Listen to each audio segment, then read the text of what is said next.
Hindi kita malilimutan, hindi kita pababayaan.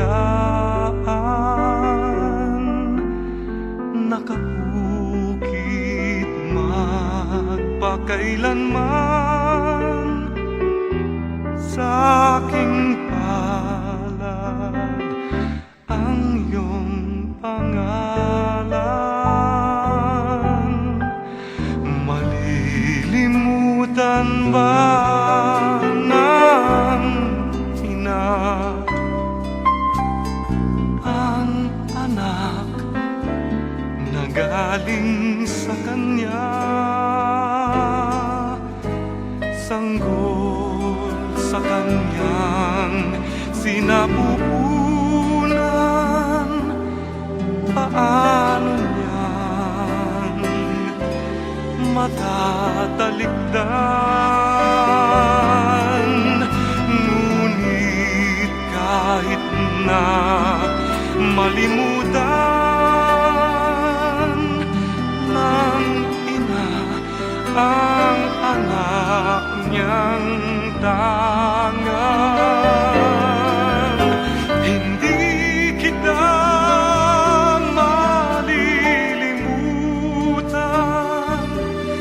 Kailan may di pababayaan, hindi kita malilimutan.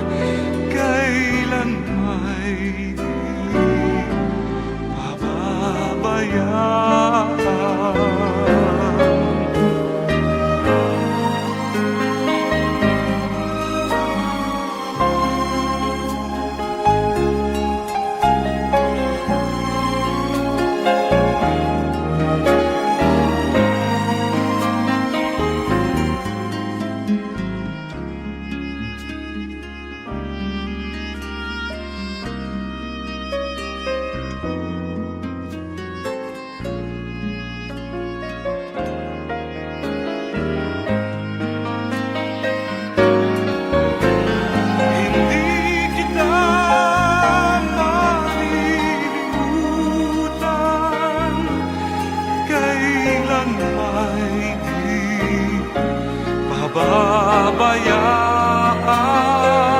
Pababayaan, hindi kita malilimutan.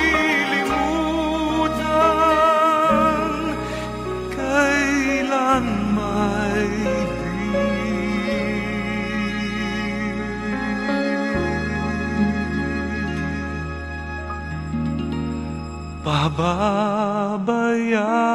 pababayaan.